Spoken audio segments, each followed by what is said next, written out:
Bismillahirrahmanirrahim.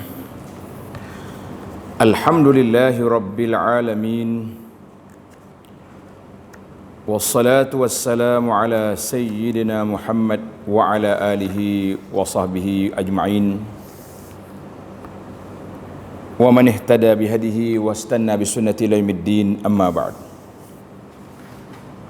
Alhamdulillah, pada pagi yang mulia ini, iaitulah 15 hari bulan Disember 2015 bersama dengan 3 hari bulan Rabiul Awal 1437, kita dapat mulakan sesi muzakarah ataupun mengulang kaji kitab Fiqhus Sunnah yang disusun oleh Syekh Said Sabiq rahimahullahu ta'ala sebagai teks perbincangan,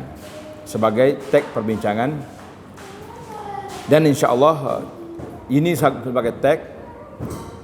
Dalam perbincangan kita akan tambah lagi perbincangan para ulama, khususnya di kalangan salafus salih, a'immatul kibar, khususnya dalam masalah-masalah yang terlibat dengan yang perbincangan tentang khilaf di kalangan ulama, untuk kita melihat bagaimana beradabnya para ulama ketika berbincang dalam masalah-masalah yang berlaku khilaf di kalangan mereka, dan bagaimana para ulama menangani hadis-hadis yang bertentangan pada zahirnya.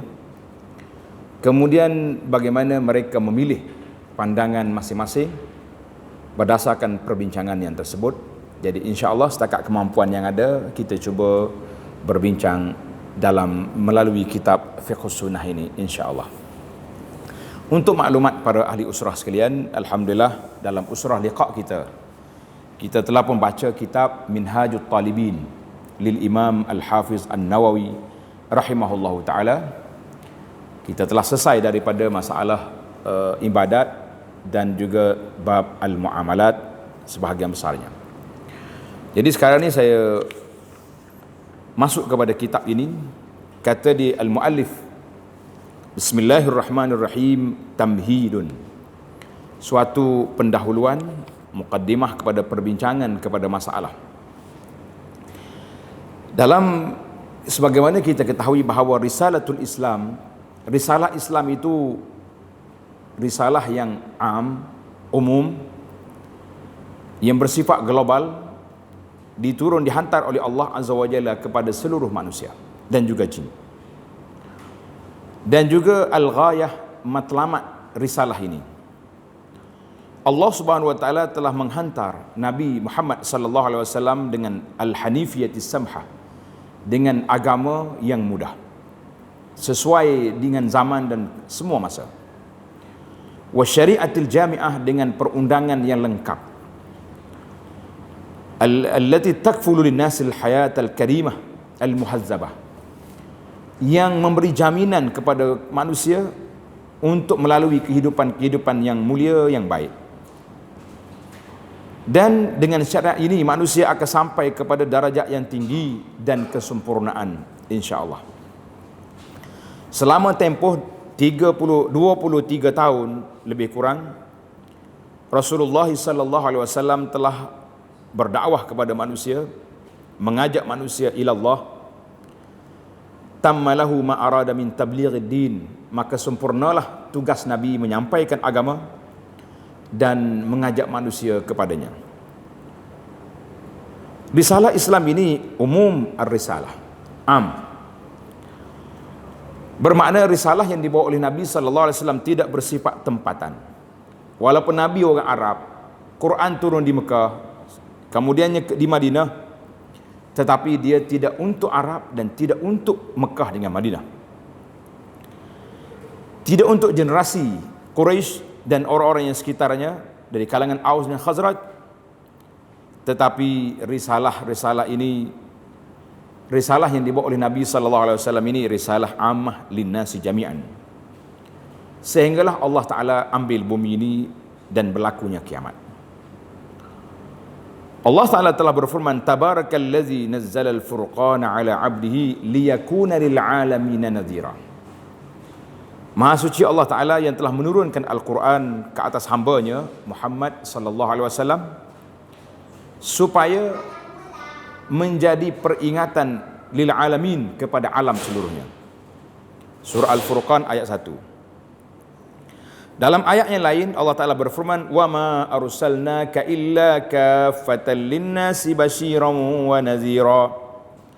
Kami tidak utus engkau ya Muhammad sallallahu alaihi wasallam kecuali kepada manusia seluruhnya, basyiran wa nadhira, memberi khabar gembira dan memberi amaran kepada mereka.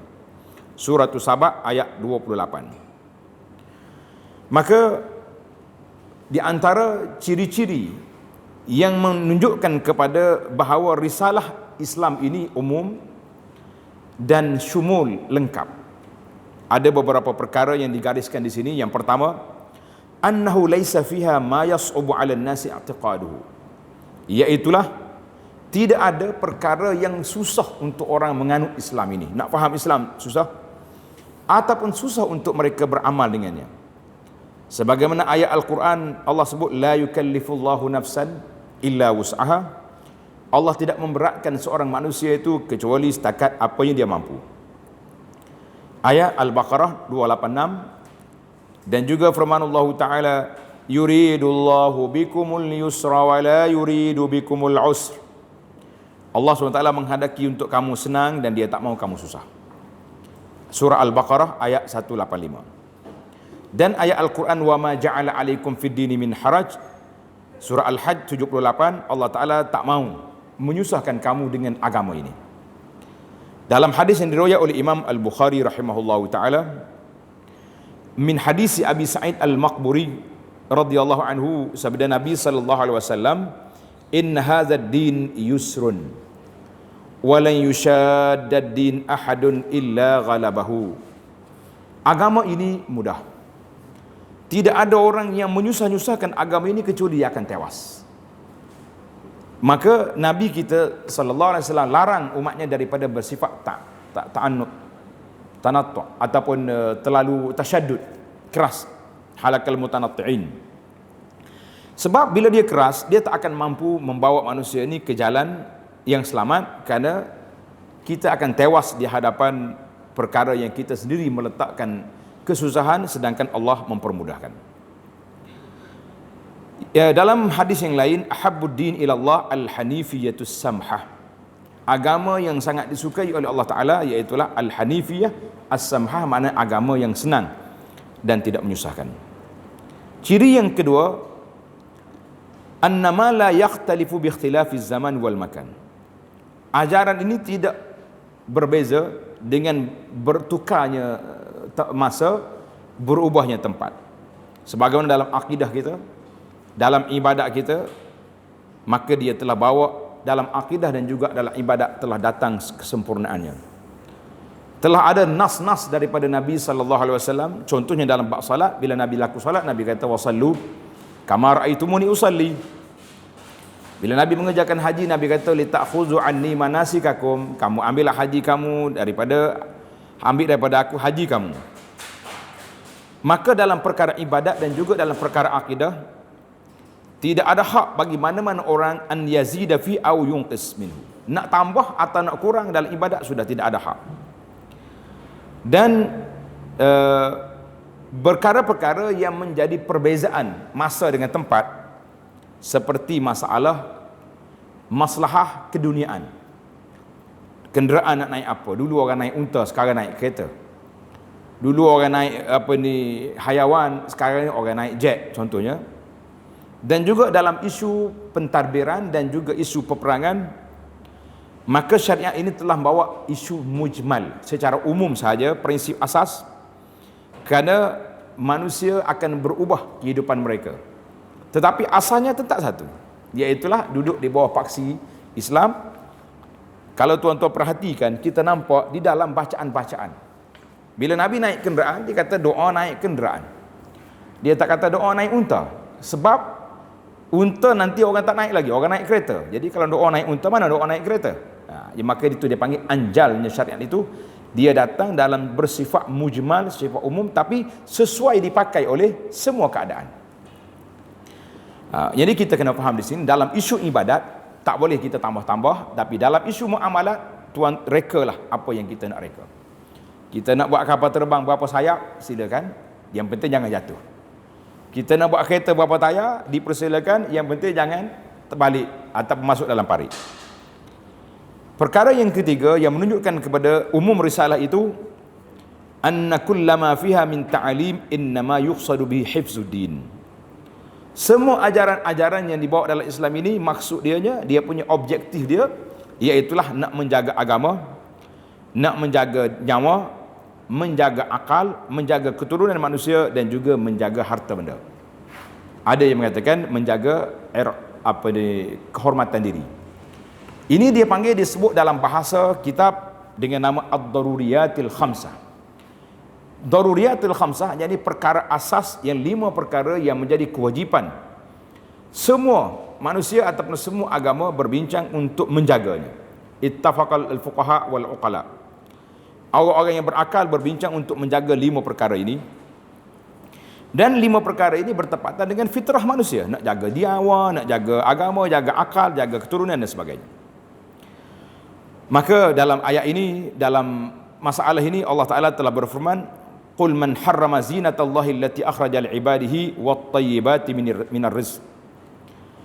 Katakanlah, siapa yang mengharamkan perhiasan yang Allah Ta'ala berikan, keluarkan untuk hamba-hambanya, dan benda-benda baik daripada rezeki. Jadi dalam isu begini, maka dia bawa 2 ayat. Contohnya yang besar, Allah sebut dalam Quran, dalam ayat wa yuhillu lahumut thayyibat wa yuharrimu alaihimul khaba'is. Allah menghalalkan benda yang baik dan mengharamkan yang tak baik. Maka dengan 2 ayat ini saja kita akan jumpa banyak benda. Contohnya dalam isu makanan. Kita nak makan apa lagi? Buah durian? Kita tak di bawah neraca timbangan. Thayyibat wala minal khaba'is. Bila kita tengok durian, makannya sedap, bau sikit masalah, kan? Tapi dia ni memberi penyakit ke tidak? Tak memberi penyakit. Kalau makan banyak naik tak? Itu makan banyak cerita lain. Maka itu kita menunjukkan bahawa durian duduk di bawah at-thayyibat, benda yang baik. Ambil pula buah lain pula, kita kata daun ketum ke apa benda. Nah, ia memudaratkan. Rokok halal ke haram? Maka kita ada ke rokok ni baik? Bila kita timbang dengan mudaratnya, dengan busuknya, dengan pembazirannya, maka dia duduk di bawah kategori al-khaba'is. Ini dia panggil tujuan syariat itu sih, nak menjaga 5 perkara ad-daruriyatil khamsah ini. Maka tidak perlu kepada nas yang panjang, kerana dia berubah dalam kehidupan manusia, tetapi asasnya duduk dia sama ada dia thayyibat ataupun dia termasuk dalam al-khaba'is. Baik, itu tentang umum risalah. Kita berpindah pula kepada al-ghayatu minha. Apakah matlamat?